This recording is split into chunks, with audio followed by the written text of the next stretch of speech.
egy bácsikám, ki csősz volt, s egész évben a Varjúdombi kunyhóban lakott, olyan mesét mesélt, amilyen éppen abban a percben eszébe jutott. Az volt a jó, hogy élni kellett. Élni a sok szeszélyes mesét. Így csinált nékem hosszú orrot, kedvet ahhoz, hogy éljek úgy, ahogyan ő élt. Mert ő volt, ő meséje minden hőse, a hónapok és magok ismerője, kinek a nap volt kalendáriuma, szél a nagyapja, parázs meg a húga.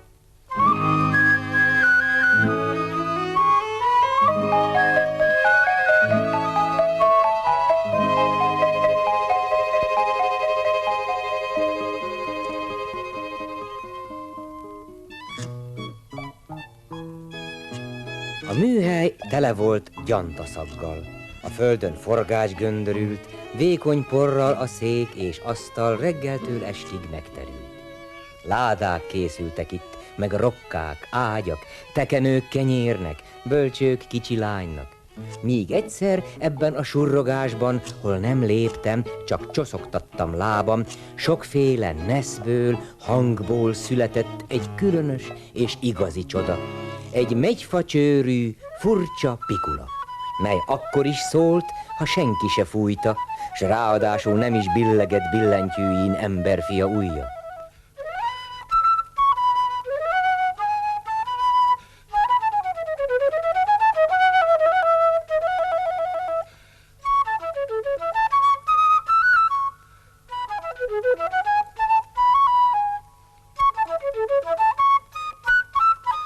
Csodálta is a környék minden népe, kit arra vitt a dolga. Bebekukkantva Jóska műhelyébe a pék, a molnár, jóságos boszorka.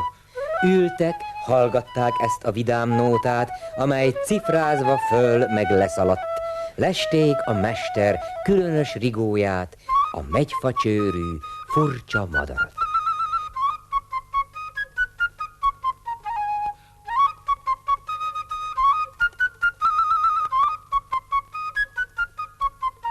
Hanem, bizony, na így szokott ez lenni, a házba egyszer betért egy idegen. És mindenfélét elkezdett fecsegni, hogy így, meg úgy, és ez rosszul megyen, minek jönnek a népek szájat tátni, ne legyen mester hallja már szájtáti, legyen az ingyen nótából elég. Eztán, ha bárki hallani akarja, mind szól a pikula, mind hajlik a hangja, fizesse meg, de jócskán örömét. Ellenkezett elébb az asztalos, hisz munka nélkül még senki se kért, semmilyen iparos ezen a vidéken, semmiféle bért. Ellenkezett azért is, mert barátja, s ha az nem, akkor sógora volt a félfalu és komája, s a maradék meg ivócimbora. Az idegen csak bizonygatta egyre. Én jót akartam, ügyelj a nyelvemre. Itt ez a rigó pikula, vagy mi az ördög. Ha pénzt szedsz a dalért, nem is sokat, csak egy-két csip-csup tallért, a gyalupadon dolgod soha nincs több. Végül Jóska beadta derekát, az idegen meg, ahogyan jött, eltűnt.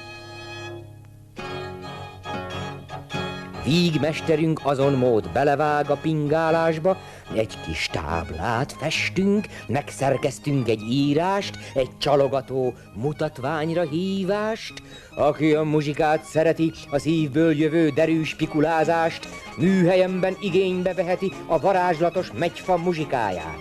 Belépődíj egyetlen egy tallér, kereken 100, azaz 100 fillér. Az emberek bár megütköztek rajta, hogy ez az írás minek és mifajta, szombaton, mert hiányzott a nóta, beléptek a kisöpört műhelybe.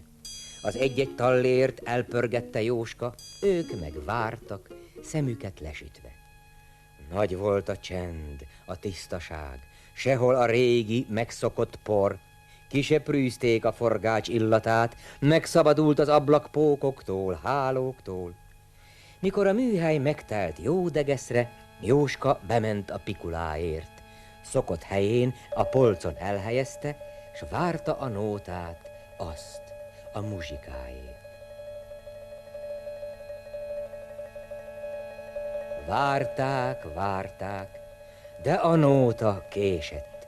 Nem szólt a furcsa, varázsos furúja, nem kezdődött, csak nem az igézet, feszengett a sok vendég, koma.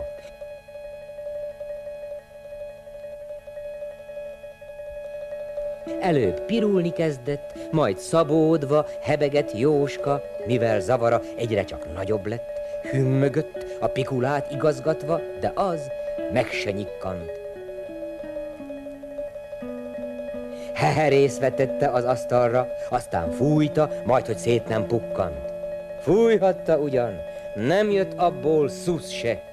Jóska érezte, baj van, Isten úgyse. Mit is tehetett mást? Az egy-egy tallért, másoknak pedig 100, azaz 100 fillért sorra visszaadta.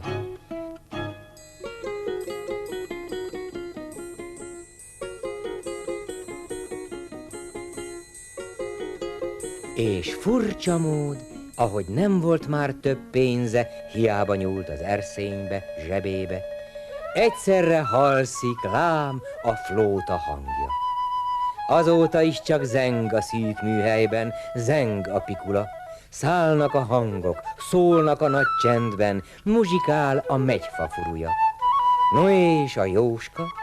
Bizony, azóta nem hallgat rá semmilyen jött-mentre, mint mondják, kénkő bűzös idegenre, ki mást súg neki, mint amit a szíve. Így maradt meg végül Jóska régi híre.